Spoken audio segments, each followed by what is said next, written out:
Hello and welcome back to PYQpedia. हम लोग revision through previous year question series कर रहे हैं जो 17th बीपीएससी की प्रीलिम्स होने वाली है उसके लिए। और इसमें हम लोगों का आज ये 17th लेक्चर है। इससे पहले हम लोगों ने 16 लेक्चर किए हैं, तो जो लोग नए हैं पहले 1 से 16 लेक्चर तक देख ले, देन फिर आप इसको स्टार्ट करें। और ये जो हम लोग कर रहे हैं वो 66th बीपीएससी की जो एग्जामिनेशन हुई थी उसकी एनालिसिस कर रहे हैं, और उसमें भी ये पार्ट 2 है। ठीक है, तो चलिए हम लोग लेट नहीं करते हैं, सेशन को स्टार्ट करते हैं। पहला हमारा जो क्वेश्चन है वो ये है कि which of the following agencies releases the index of industrial production to measure industrial performance in India. Industrial performance जो है इंडिया की कैसी है, इंडिया में इंडस्ट्रियल परफॉर्मेंस कैसी है, उसके लिए एक इंडेक्स निकाली जाती है, उसका नाम है इंडेक्स ऑफ इंडस्ट्रियल प्रोडक्शन। तो अब पूछ रहा है कि ये कौन जारी करता है। तो अब इसके बारे में थोड़ी सी हम इंडेक्स ऑफ इंडस्ट्रियल प्रोडक्शन के बारे में आपको थोड़ा सा जान लेते हैं। नाउ ये आपको मंथली निकालते हैं, ठीक है ना। ये आपकी मंथली बेसिस पे निकाली जाती है, और ये पब्लिश करती है CSO, सेंट्रल स्टैटिस्टिकल ऑर्गेनाइजेशन। और ये भी याद रखिए कि इसका जो बेस ईयर है वो है 2011-12। 3 इन्फॉर्मेशन याद रखेंगे कि इंडेक्स ऑफ इंडस्ट्रियल प्रोडक्शन जो IIP है उसकी बेस ईयर 2011-12 है, मंथली निकाली जाती है, CSO के द्वारा निकाली जाती है। और ये इससे आपको जो हमारे यहाँ इकोनॉमिक डेवलपमेंट कैसे हो रहा है, इंडस्ट्रियल प्रोडक्शन में कैसा ट्रेंड चल रहा है, तो वो सारी चीज़ें देखी जाती है कि 2011-12 बेस के अनुसार से कैसी चल रही है। तो ये आपको इतनी इन्फॉर्मेशन याद रखनी है।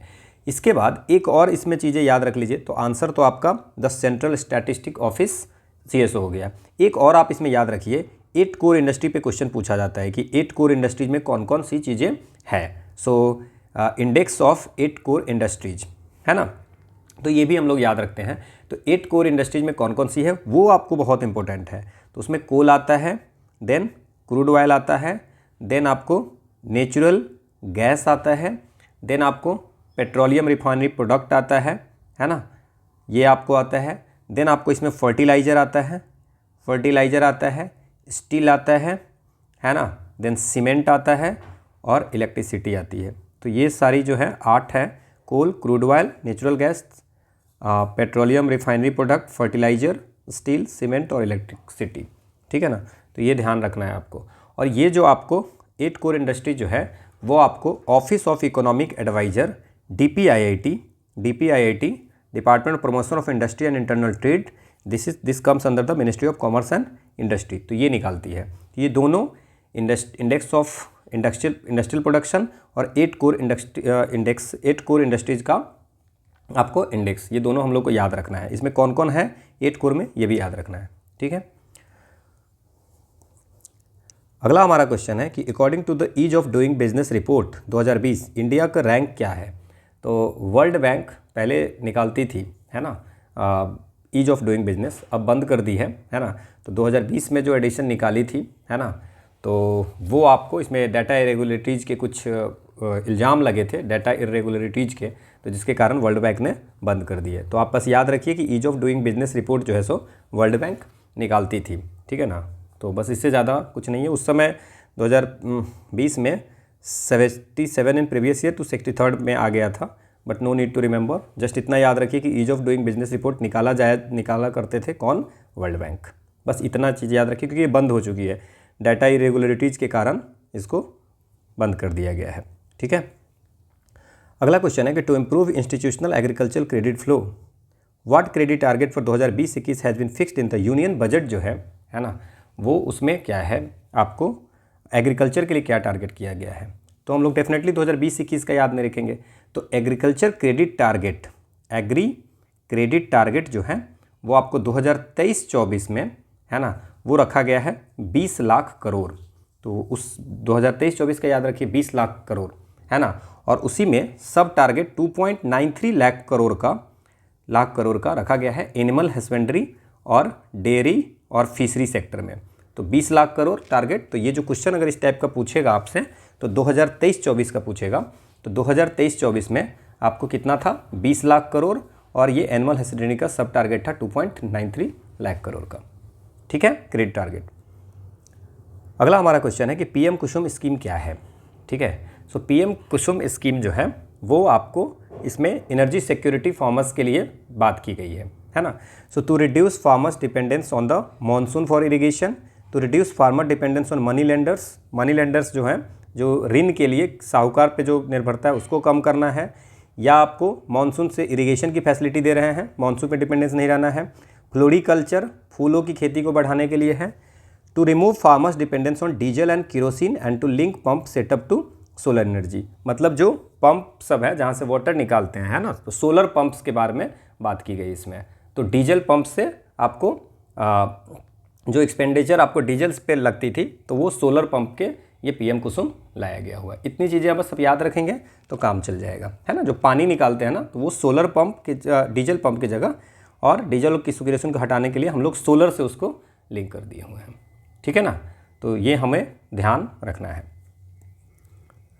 अगला क्वेश्चन है, निम्न में से भारत का कौन सा व्यापारिक बैंक विश्व के शीर्ष बैंक में है। तो अभी जो अगर बात करें तो विश्व के शीर्ष बैंक में टॉप 100 में 2 बैंक है, one is the SBI, one is the HDFC bank, ठीक है ना। उस समय एसबीआई था बट अब एचडीएफसी भी ऐड हो गया है। तो ये दोनों बैंक टॉप 100 में है भारत के।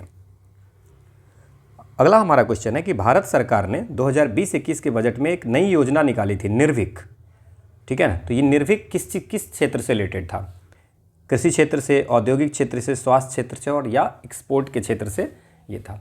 तो ये आपको एक स्कीम थी, आपको पता होगा, export credit guarantee corporation of India के द्वारा।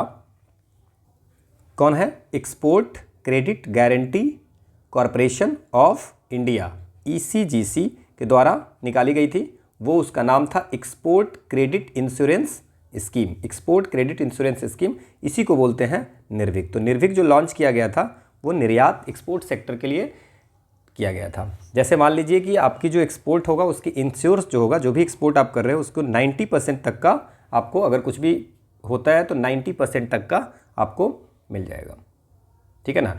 तो अभी जो है वो क्रेडिट गारंटी जो 60% तक दे रहे थे, 60%, अब जो है सो निर्विक के अनुसार से 90% तक क्रेडिट गारंटी। तो आप ज़्यादा से ज़्यादा इसमें याद रख लीजिए, इसमें कि हमें याद रखना है कि निर्विक जो है वो एक्सपोर्ट से रिलेशन है। It's about the insurance, whatever you are exporting, तो उसका इंश्योरेंस। जैसे मान लीजिए कि अगर कोई गुड्स या सर्विस लॉस्ट हो जाती है ना, तो उसको रिस्क को कवर करने के लिए एक्सपोर्टर को कि आप आराम से भेजिए, कोई दिक्कत नहीं है, उसके लिए ये आपको निर्विक लाई गई है। पहले 60% था, अब 90%। कौन इंप्लीमेंट कर रहा है? Export credit guarantee corporation of India. अगला हमारा क्वेश्चन है, क्वेश्चन क्या है कि बिहार सरकार ने 1 अप्रैल 2019 से सार्वजनिक वित्तीय प्रबंधन प्रणाली CFMS, है ना, PFMS सेंट्रल में है ना, और ये CFMS की शुरुआत की है।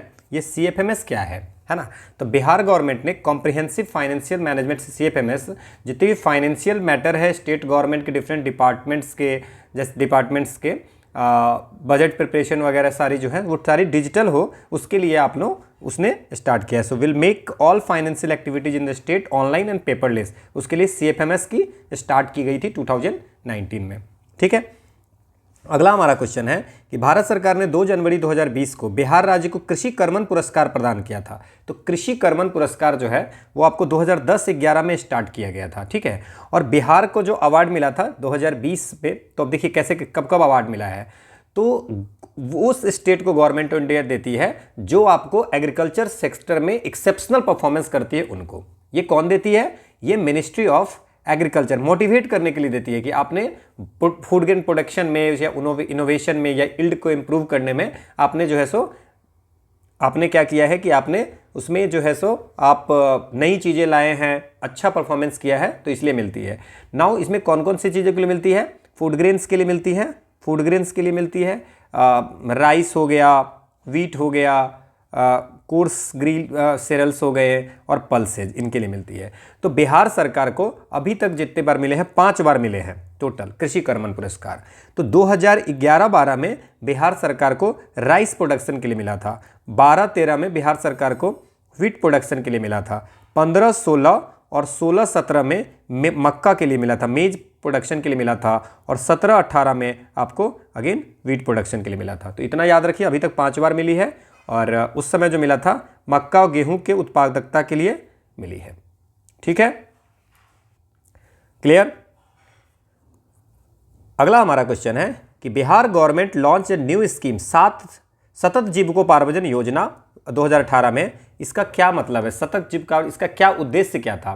तो बिहार गवर्नमेंट ने जो सतत जीविकोपार्जन, जिसको आप लोग जीविका के नाम से जानते हैं, जीविका, तो जीविका जो है so the Bihar rural livelihood promotion society, Bihar rural livelihood promotion society Jeevika है ना।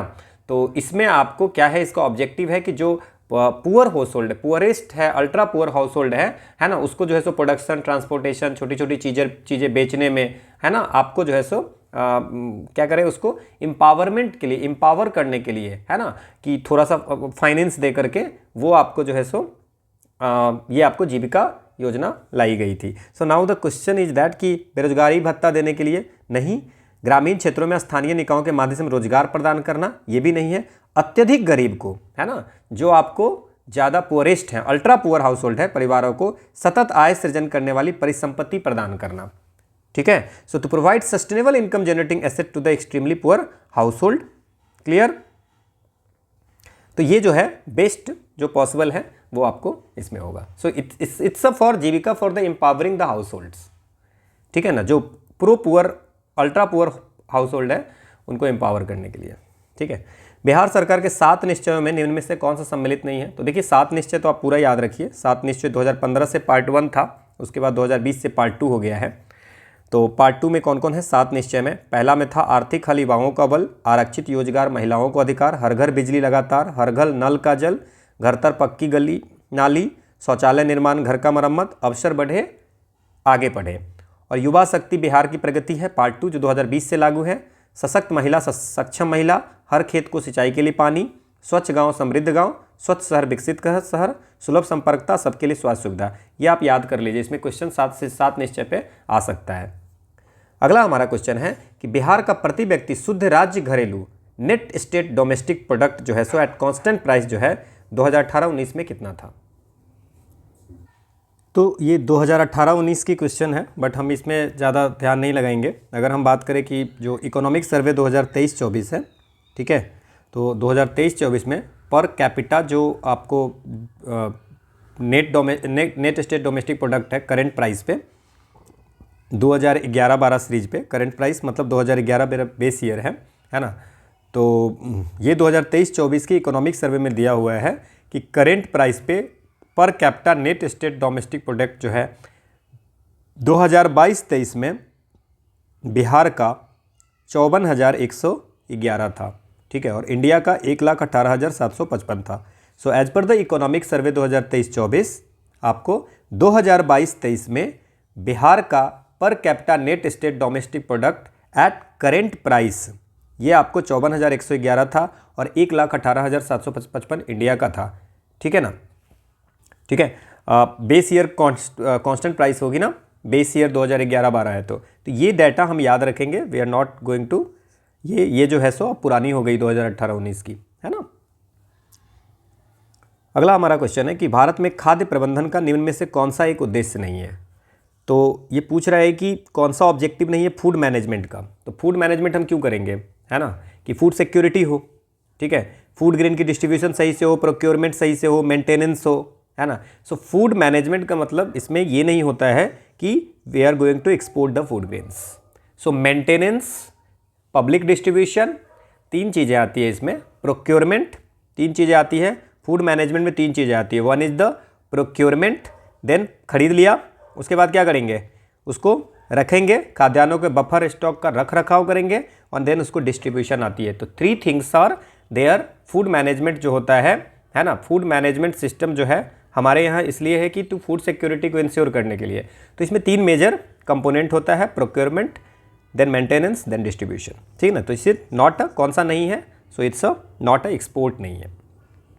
अगला हमारा क्वेश्चन है कि रेवेन्यू डेफिसिट क्या होता है? रेवेन्यू डेफिसिट का मतलब क्या हुआ? सो रेवेन्यू डेफिसिट की जब भी बात करें तो जो रेवेन्यू एक्सपेंडिचर है और रेवेन्यू जो हमारे पास में प्राप्ति है, रिसिप्ट, एक्सपेंडिचर ज़्यादा अगर हो गई और प्राप्ति हो गई, जैसे मान लीजिए कि अगर हमने 100 रुपये कमाए और 120 रुपये खर्चे कर दिए, तो ये हमारा ₹20 का डेफिसिट हो गया। तो revenue expenditure minus revenue receipt is equal to revenue deficit. तो अगर हम बात करें तो the Indian government needs to borrow in order to finance its expenses which do not create capital assets.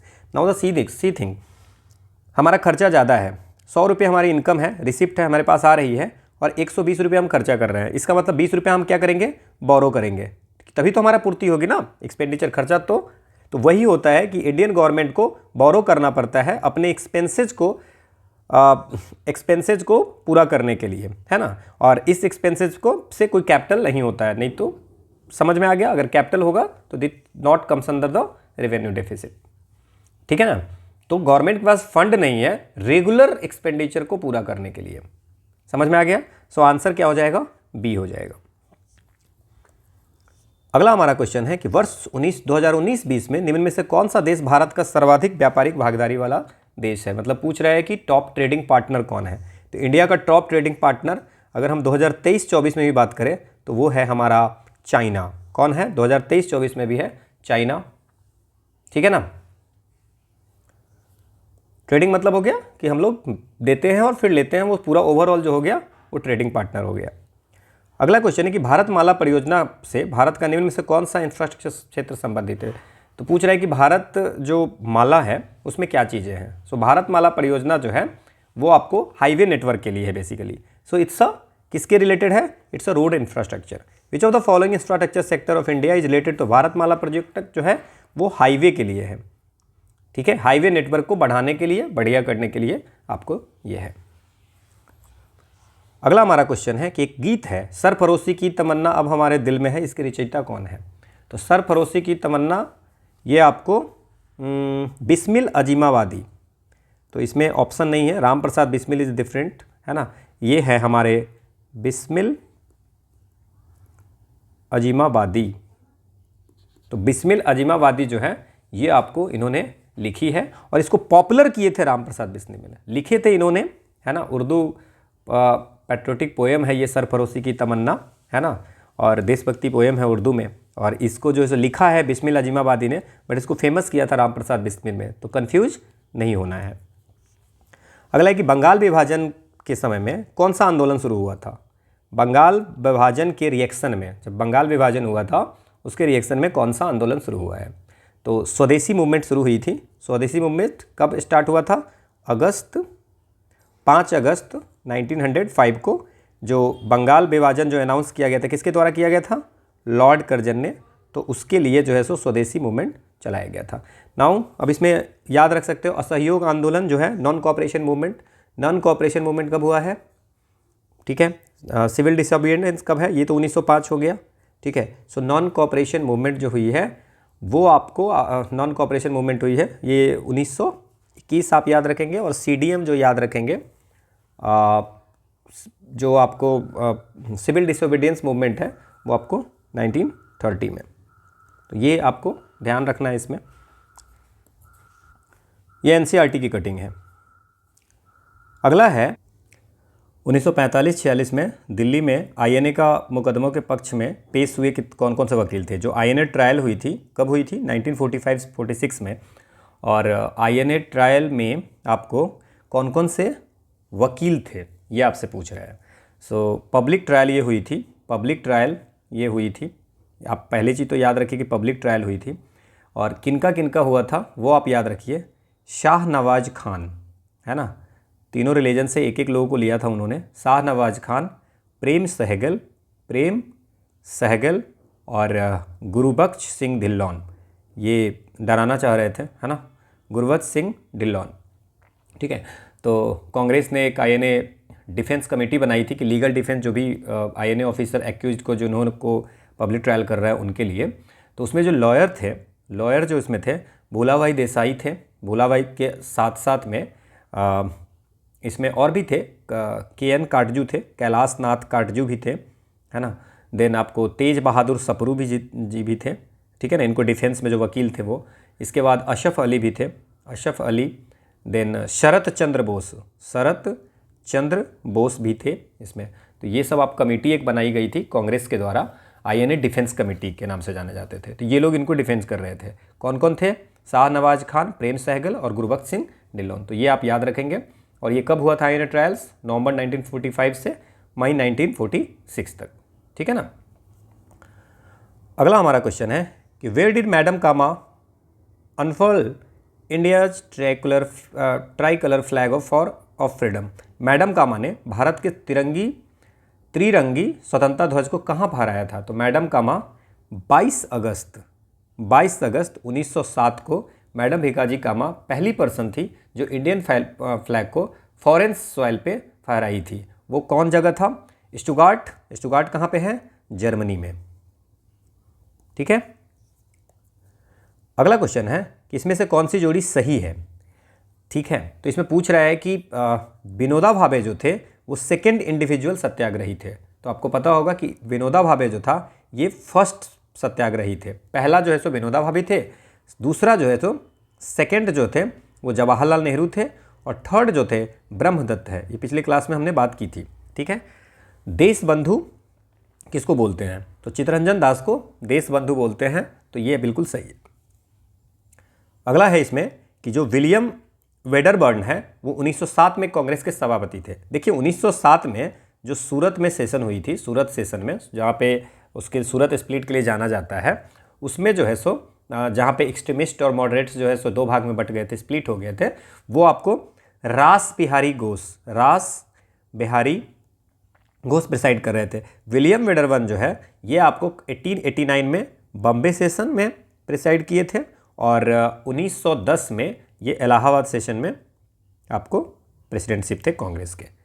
इसके बाद श्यामजी कृष्ण वर्मा पेरिस में इंडिया हाउस के संस्थापक थे। नहीं, ये हम लोगों ने पिछले क्लास में पढ़ा था कि 1905 में ये आपको थे लंदन में इंडिया हाउस स्टार्ट किया था। तो ये आपको समझ में आ गया कि बी सही है, बाकी सबके गलत थे। अगला हमारा क्वेश्चन है कि भारतीय राष्ट्रीय कांग्रेस द्वारा किस दिन को पूर्ण स्वराज दिवस किस दिन था? इंडियन नेशनल कांग्रेस जो है वो आपको पूर्ण Swaraj total independence resolution pass किया था। वो आपको कब किया था? टोटल रेजोल्यूशन पास किया था 19 दिसंबर 1929 को। ठीक है ना। पूर्ण स्वराज का रेजोल्यूशन पास किया था कहाँ पे? 1929 में हुई थी सेशन, लाहौर सेशन में पूर्ण स्वराज को ये किया था। और इन्होंने कहा था कि 26 जनवरी 1923 को हम लोग इंडिपेंडेंस डे सेलिब्रेट करेंगे। सो द आंसर इज पूर्ण स्वराज दिवस कब है? वो आपको 26 जनवरी 1930। ठीक है। अगला क्वेश्चन है कि बिहार की स्थापना कब हुई थी? 22 मार्च 1912 को हुई थी। हम लोग बहुत बार पढ़े हैं, बंगाल से सेपरेट प्रोविंस बिहार बनी थी। अगला है कि बिहार में 3 कठिया पद्धति में नील की खेती के लिए भूमि का कितना भाग अमानत रखा जाता था? रिजर्व। कितना भाग आपको इंडिगो की, इतने भाग में आपको इंडिगो कल्टीवेशन करनी है। तो आप लोग 3 कठिया मतलब 3/20 भूमि का है ना, 20 भाग में से 3 भाग है ना, 3/20 भाग ऑफ लैंड जो है सो आपको इसके लिए रखना ही पड़ता था। 3 कठिया में आपको इंडिगो कल्टीवेशन के लिए रखना ही पड़ता था, रिजर्व रखना पड़ता था। तो ये आपको इसीलिए 3/20। क्लियर। अगला है कि बिहार के प्रथम मुख्यमंत्री कौन थे? तो फर्स्ट चीफ मिनिस्टर जो बिहार के हैं वो हैं श्री कृष्ण सिंह, है ना। वैसे आपको ये फर्स्ट प्राइम मिनिस्टर अगर आप बात करें, फर्स्ट पीएम प्राइम मिनिस्टर जो थे वो आपको बैरिस्टर मोहम्मद यूनुस थे। पहले प्राइम मिनिस्टर बोला जाता था, है ना। मोहम्मद यूनुस ने फॉर्म गवर्नमेंट किया था अप्रैल से जुलाई 1937 तक मोहम्मद यूनुस जो है सो बिहार प्रोविंस के प्राइम मिनिस्टर थे। तो first chief minister Shri Krishna Singh, और अगर आपको ऐसे पूछे तो पहले अप्रैल से जुलाई 1937 तक मोहम्मद यूनुस थे आपको फर्स्ट प्राइम मिनिस्टर। उस समय प्राइम मिनिस्टर बोलते थे। अगला हमारा क्वेश्चन है कि बिहार में कांग्रेस का प्रथम अधिवेशन कब हुआ था? देखिए बिहार में 2 सेशन हुई है। एक 27वां सेशन हुई है, 27वां सेशन हुई है बांकीपुर पटना में। बांकीपुर कहाँ पे? पटना में। और ये हुआ है 1912 में। और दूसरा सेशन हुआ है आपको 37वां सेशन हुआ है 10 साल बाद, ये हुआ है गया में, और ये हुआ है 1922 में। अब एक चीज़ और याद रखिए कि गया सेशन जो था उसमें चित्तरंजन दास जो है सो चेयरमैन थे, और जो बांकीपुर सेशन था उसमें श्री रघुनाथ नरसिम्हा मुधोलकर जी, है ना। मुधोलकर याद रखिए आप, मुधोलकर जी जो है सो आपको प्रेसिडेंट थे। क्लियर। तो प्रथम जो हुआ था वो आपको पटना, गया, और इसमें तो 12 में सबसे पहले पटना में हुआ था, देन 22 में गया में हुआ है। अगला हमारा क्वेश्चन है कि जयप्रकाश नारायण को कौन सी उपाधि दी गई। तो जयप्रकाश नारायण को जेपी भी बोलते हैं और लोकनायक की उपाधि दी गई है। हुई तो लोकमान्य, लोकमान्य जो है ये तिलक जी है, ठीक है। और देश नायक कौन है, राष्ट्रनायक, देश नायक कौन है। सुभाष चंद्र बोस को देश नायक बोला था। ये भी याद रख लीजिए एक अलग इन्फॉर्मेशन कि देश नायक जो है सो कौन थे, सुभाष चंद्र बोस। और सुभाष चंद्र बोस को देश नायक बोला किसने था, तो ये थे हमारे रविन्द्रनाथ टैगोर जी ने इनको बोला था देश नायक। क्लियर। अगला हमारा क्वेश्चन है कि निम्न में से किस कॉलेज में गांधी जी ने पढ़ाई कहाँ से की थी। तो गांधी जी सामलदास कॉलेज से पढ़े थे, धर्मेंद्र सिंह जी कॉलेज से पढ़े थे, गुजरात कॉलेज से, बहाउद्दीन कॉलेज से। तो गांधी जी ने आपको 11 साल की उम्र में एल्फर्ड हाई स्कूल से पढ़ाई की।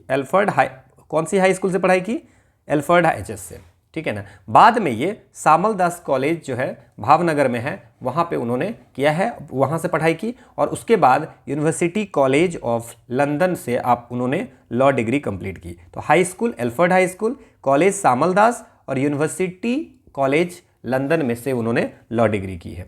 तीनों इन्फॉर्मेशन याद रखेंगे हम लोग। अगला हमारा क्वेश्चन है कि इनमें से किसने 1857 के विद्रोह में सक्रिय भाग लिया था। नाना साहब कानपुर से लिया था, बिल्कुल सही है। बेगम हजरत महल लखनऊ से लिया था, मौलवी अहमदुल्लाह फैजाबाद से, और बेगम जीनत महल जो है सो दिल्ली से। बेगम जीनत महल दिल्ली से, ये आपको फेवरेट क्वीन होती थी बहादुर शाह जफर की, तो इसलिए आपको ये दिल्ली से थी। तो ये सारे के सारे इसमें सही है। अगला हमारा क्वेश्चन है कि about which act Jawaharlal Nehru ने कहा था we were provided with a car with all brakes and no engine. हमें एक ऐसी कार दी गई जिसमें सब ब्रेक थे किंतु इंजन नहीं है, ठीक है। कौन से एक्ट के लिए बोला था, 58 के लिए, 1909 के लिए, 1919 के लिए, 1935 के लिए। गवर्नमेंट ऑफ इंडिया एक्ट जो 1935 आया था उसके कमेंट्स में गवर्नमेंट जवाहरलाल नेहरू ने कहा था कि we are provided by a car all brakes and no engine, engine ही नहीं है, ठीक है। अगला क्वेश्चन है कि दांडी यात्रा कितने दिन तक चली थी। दांडी यात्रा या सॉल्ट मार्च साबरमती से स्टार्ट हुई थी, ये हम लोगों को पता है। 12 मार्च 1930 को शुरू हुई थी, 5-6 अप्रैल को आपको 1930 तक चली थी, है ना। और इसमें 78 फॉलोअर थे, 241 माइल तक चले थे, ये सारी चीज़ें। कोस्टल टाउन दांडी जो अरेबियन सी में है वहाँ पे। कितने दिन तक चली थी, now you can see the जो डेट है 12 मार्च से लेकर के 6 अप्रैल तक, तो ये आपको टोटल 24 दिन चली थी। 12 मार्च से 6 अप्रैल तक है, ये टोटल 24 दिन चली थी आपकी। अगला हमारा क्वेश्चन है, ओके अब मैथमेटिक्स के क्वेश्चन है, so let's see the question. अब क्वेश्चन ये पूछा है कि एक एथलेटिक टीमों के समूह में 21 बास्केटबॉल में है, 26 हॉकी में है, 29 फुटबॉल में है, 14 हॉकी और बास्केटबॉल में है, 12 फुटबॉल और बास्केटबॉल में है, ठीक है, और 15 हॉकी और फुटबॉल में है, 8 तीनों खेलते हैं।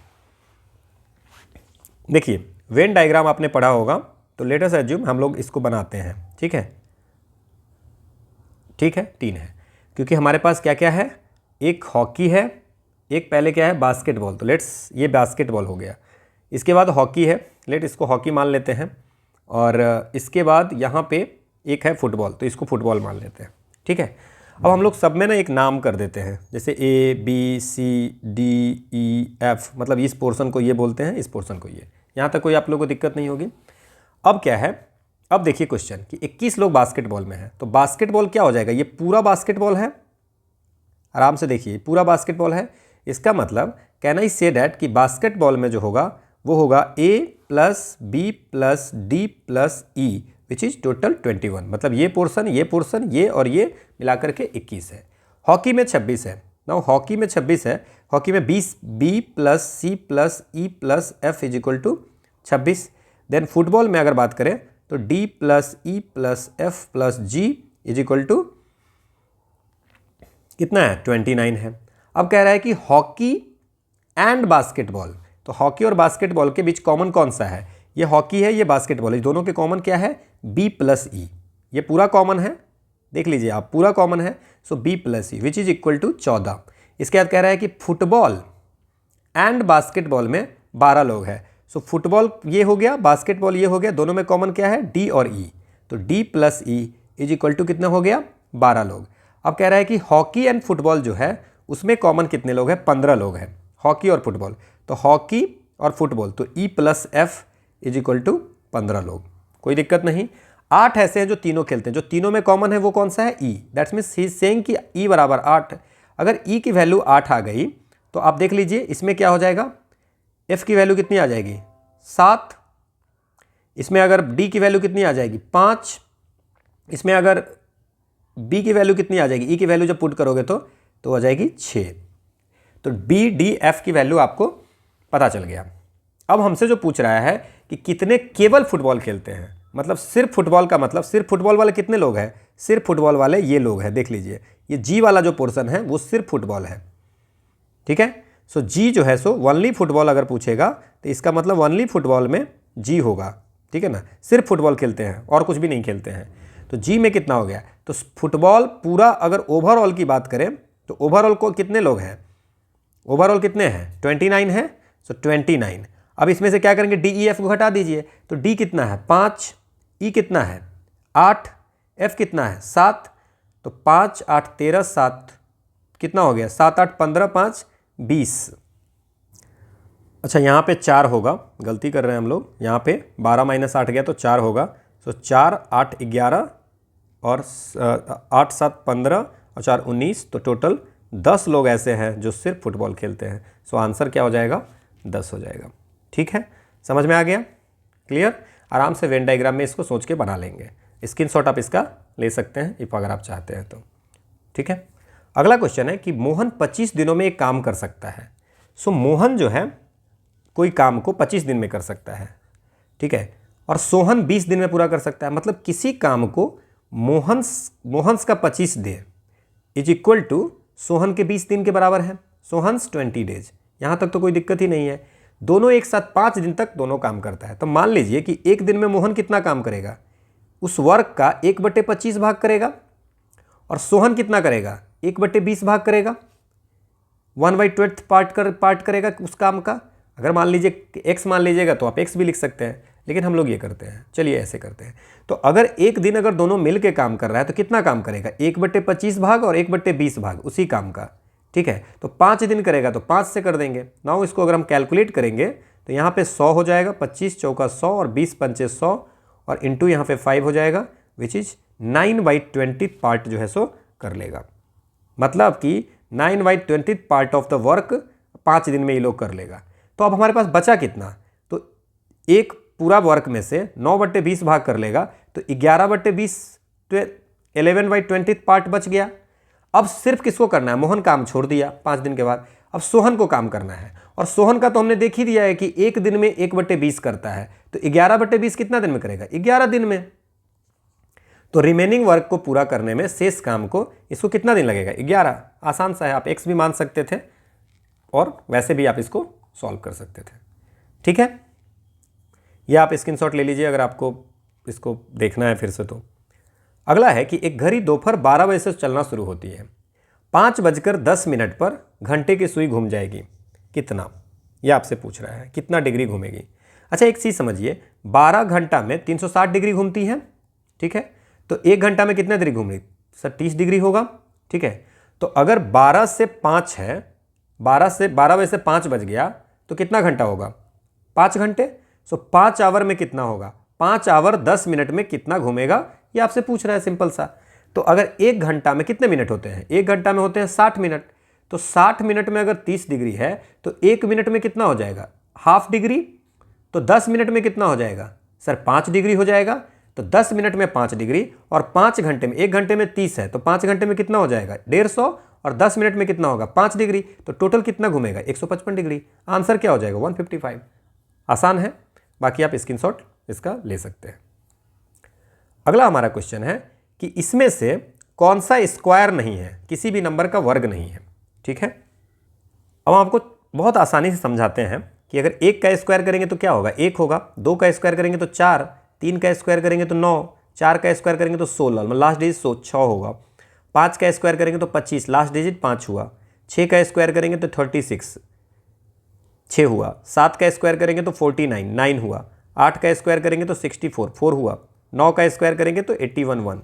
अगर आप एक चीज़ में देखेंगे कि अगर 10 का स्क्वायर करेंगे तो 1 0 0 मतलब लास्ट में 0 0 होगा, है ना। अब एक चीज़ आप समझिए कि अगर लास्ट डिजिट क्या हो सकता है, या तो 1 होगा, या तो 2 होगा, या 3 या 4, किसी भी नंबर का कितना भी बड़ा नंबर होगा लास्ट डिजिट तो यही होगा।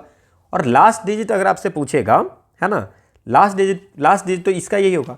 तो अब लास्ट डिजिट क्या क्या हो सकता है, 1 हो सकता है, 1 हो सकता है, 4 हो सकता है, 5 हो सकता है, 6 हो सकता है, इसके बाद कुछ दिख रहा है आपको, 9 हो सकता है। सो 1 4 5 6 9 तो हो सकता है, लेकिन यही हो सकता है, दूसरा कुछ नहीं हो सकता लास्ट डिजिट। अगर लास्ट डिजिट 2 3 7 8 नहीं होगा, क्योंकि किसी चीज़ के स्क्वायर में 2 3 7 8 नहीं आ रहा है, अगर आप इसको देख रहे होंगे तो पूछ रहा है कि इसमें से कौन सा नंबर स्क्वायर वर्ग हो ही नहीं सकता है। तो 1 है तो ये भी हो सकता है, 6 है तो ये भी हो सकता है, 9 है ये भी हो सकता है कि आपका जो है सो हो सकता है 9 होगा, तो ये भी स्क्वायर हो सकता है, 3 का होगा, कुछ भी होगा, है ना।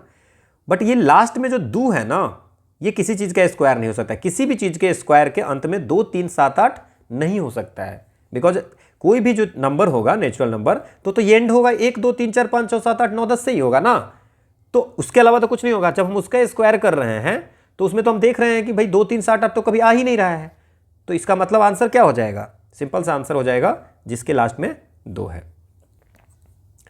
अगला हमारा क्वेश्चन है 2, ये आपको दिया है। अब इसके तो आपके पास 2 ऑप्शन है जो आप बचपन में 10th में सॉल्व करते रहे होंगे कि इसको 217 से मल्टीप्लाई कर दो 217 से, बहुत टफ हो जाएगा। बेटर हम लोग क्या करते हैं, इस दोनों को एडिशन करते हैं। जब एडिशन करते हैं तो ये 3 4 8 दोनों तरफ आती है। तो देखिए अगर हम इसको एडिशन करते हैं तो ये होता है 348x 348y और ये टोटल होता है 1740। अब अगर इसको सॉल्व करेंगे 348 कॉमन लेकर अगर डिवाइड करेंगे तो ये आ जाएगा x + y = 5। लेकिन अगर इसी को हम सब्सट्रैक्ट करते हैं दोनों को तो क्या होगा, 217 में से 131 गया तो ये बचता है 86x और 131 में से 217 गया तो ये -86y बचेगा, निगेटिव हो जाएगा। ठीक है, क्लियर। और ये 913 में 787 जाएगा तो ये 86, सारे 86 कट गए, x - y = 1। हमारे पास 2 इक्वेशन हो गई, x - y = 1 और x + y = 5। यहाँ पे x - y = 1 रख दीजिए, ये कैंसिल हो गया, 2x = 6 मतलब x = 3 और x = 3 होगा तो y = 2 होगा क्योंकि x + y = 5। सो आंसर क्या हो गया 3 2। तो थोड़ा सा दिमाग लगा के अगर सॉल्व करेंगे तो चीज़ें आसानी से बनेगी। ठीक है, अगला हमारा क्वेश्चन है। अब ये भी क्वेश्चन देख लीजिए, वैसे तो आप दोनों को जोड़ करके स्क्वायर कर सकते हैं, बट बेटर क्या है इसमें आप कैसे कर सकते हैं। देखिए a + b का whole square minus a - b का होल स्क्वायर क्या होता है पहले देख लीजिए। तो a + b का स्क्वायर क्या होता है, a² + b² + 2ab और minus a² + b² - 2ab, a - b का होल स्क्वायर होता है। अब अगर हम ये ब्रैकेट हटाएंगे यहाँ पे तो ये -a² - b² + 2ab हो जाएगा।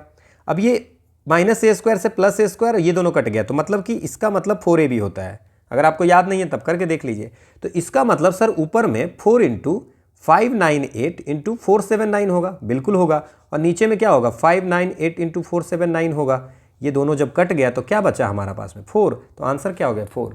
तो अगर कभी कभी फॉर्मूला लगाएंगे, क्योंकि अगर आप इसको सॉल्व कर रहे हैं तो अगर इसको दोनों को जोड़ करके स्क्वायर करेंगे फिर इसको करेंगे तो इतना टाइम लग जाएगा आपको, जिससे कि आपका आंसर तो आएगा उस पर भी, बट वो इतना कभी भी क्वेश्चन जो होते हैं इतने टाइम टेकिंग नहीं दी जाती है।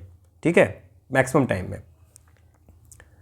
अगला हमारा क्वेश्चन है कि एक शहर की जनसंख्या जो है 1,76,400 है, हर साल वो 5% बढ़ती है, तो 2 साल बाद क्या होगी। देखिए 1,76,400 है, अगर पहले साल बढ़ेगा फर्स्ट ईयर में तो 105/100 टोटल। अब ये जितना है, ठीक है, उसका फिर से दूसरे साल में 5% बढ़ेगा, मतलब जितना है पॉपुलेशन उसका, तो बस इसको कैलकुलेट कर देना है। ये गया, है ना।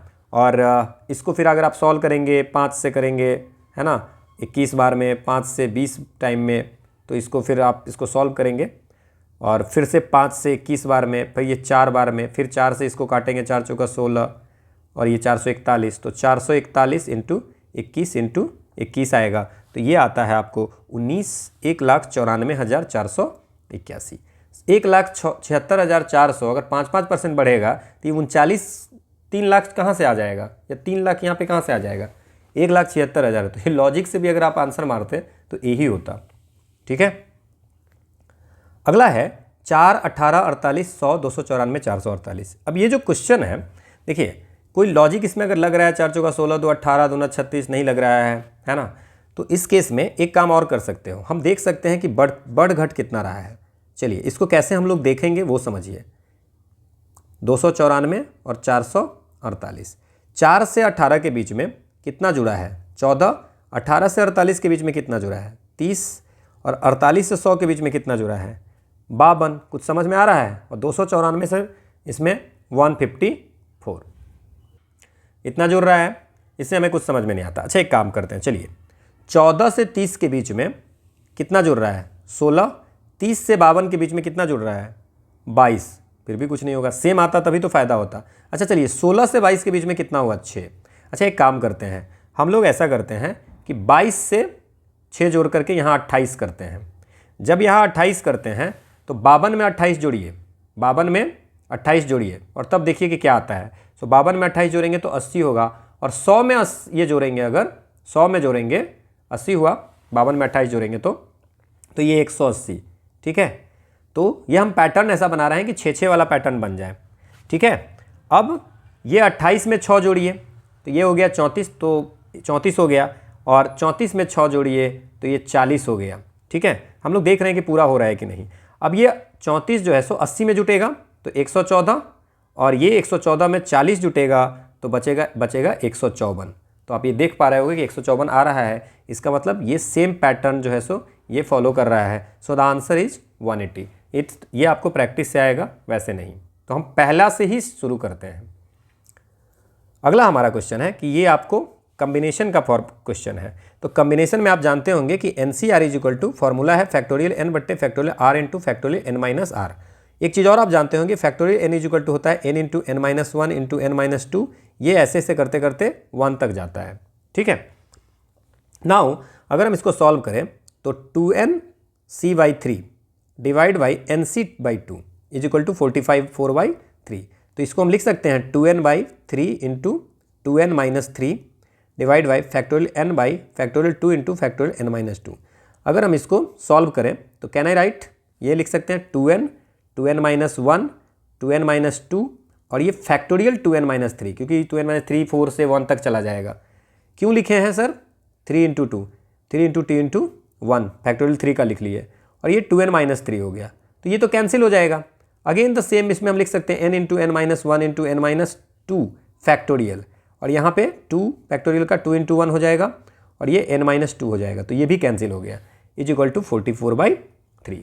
तो सर अब हमारा क्या हुआ, हमारा जो इसमें आ रहा है वो ये आ रहा है कि sir 2n into 2n minus 1 into 2n minus 2 को हम इसे लिख सकते हैं 2 इंटू n माइनस 1, कॉमन ले लिए बस, और कुछ नहीं किए हैं।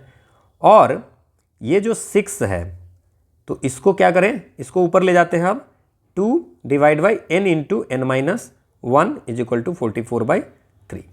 नाउ n से n कैंसिल हो गया, 2 से ये 3 बार में कट गया, 3 से ये कट गया, n minus 1 n minus cut गया।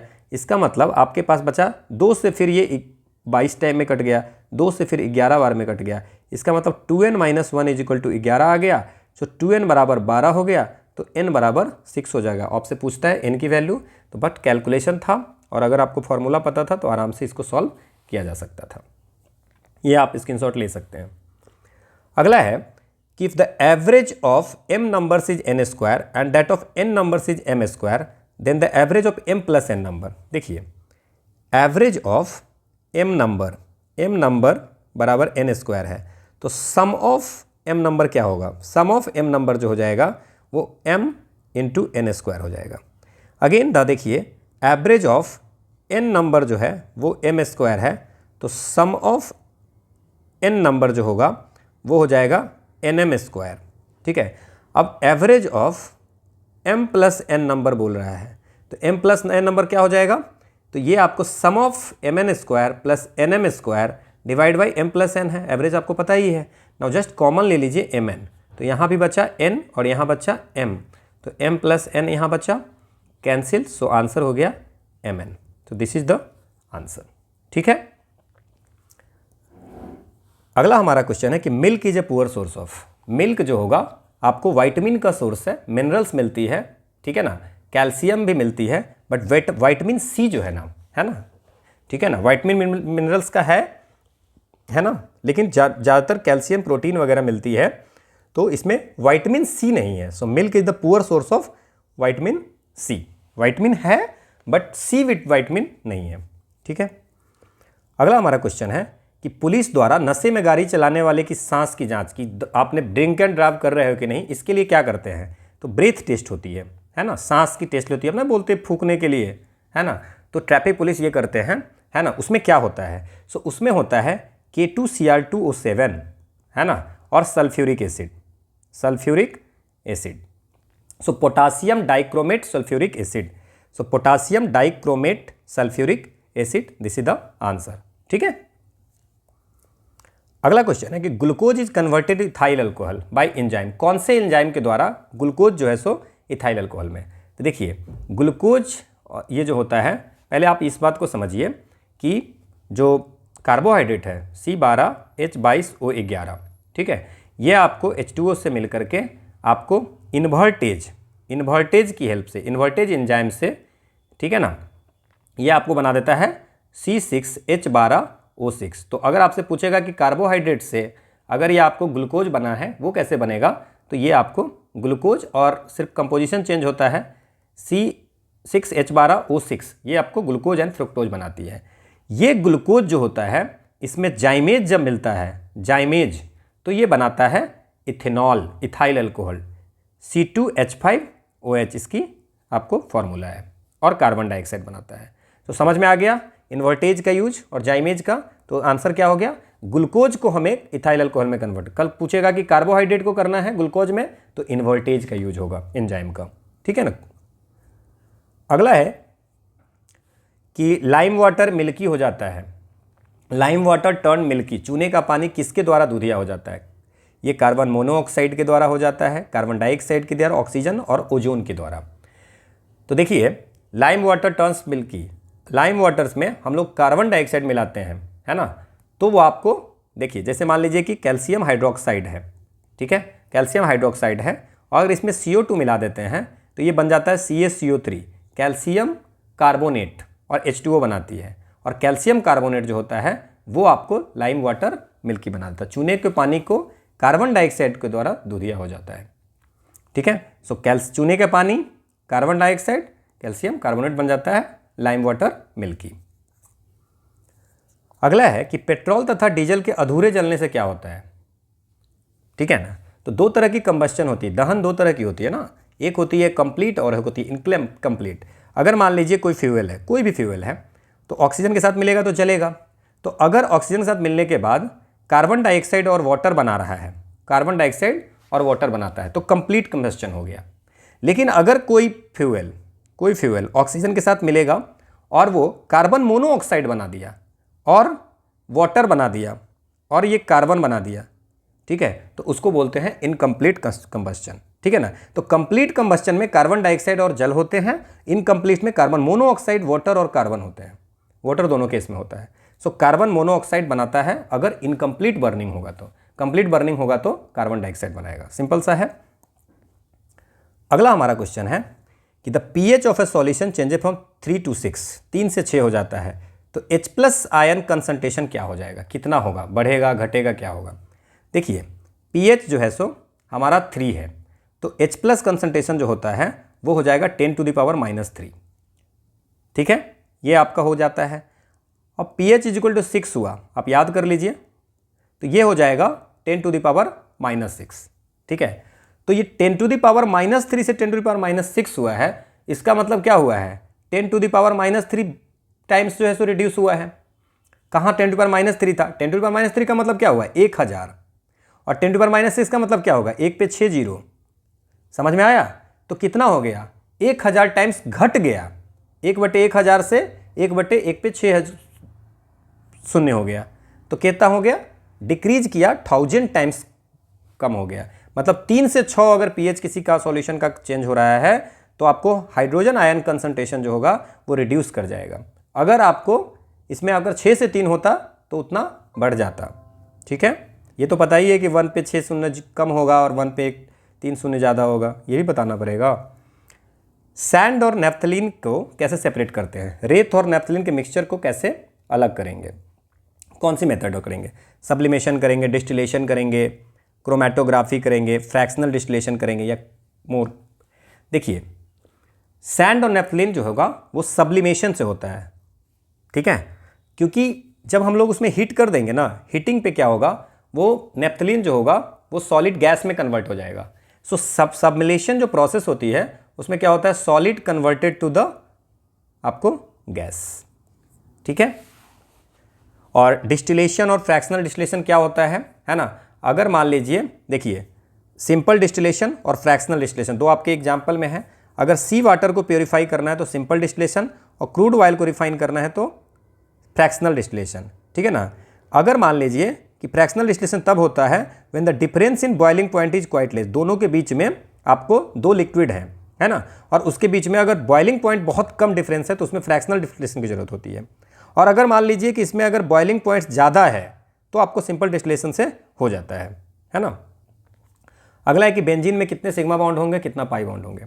देखिए बेंजीन ऐसा होता है, ठीक है, ये जो है ये आपको बेंजीन है, ठीक है, तो ये पाई बॉन्ड ये है, डबल बॉन्ड वाले पाई है, बाकी जितने भी हैं वो सब सिग्मा बॉन्ड होंगे, ये सब H लगेंगे, बाकी सब सिग्मा बॉन्ड होते हैं। जैसे CH4 में अगर बात करें तो ये सब सिग्मा बॉन्ड है, 4 के 4 सिग्मा बॉन्ड है। बेंजीन में 1 2 3 4 5 6 और ये एक 7, एक ये 8, एक 9, ये 10, 11, 12, तो 12 सिग्मा बॉन्ड, ठीक है, और 3 पाई बॉन्ड होंगे, ठीक है, तो 12 सिग्मा बॉन्ड और 3 पाई बॉन्ड।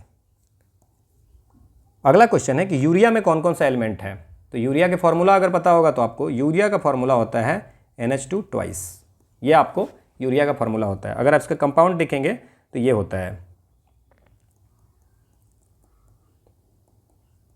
NH2 दो बार है ना, तो NH2 और CO NH2 ये होता है। तो क्या क्या हो गया, C हो गया, O हो गया, H हो गया और N हो गया, CHNO, ठीक है।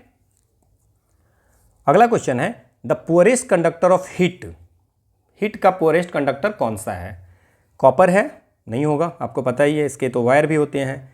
मरकरी, जिंक, लीड, तो सीसा जो है वो पुअरेस्ट कंडक्टर ऑफ हीट होता है, तो आंसर क्या हो जाएगा, लेड।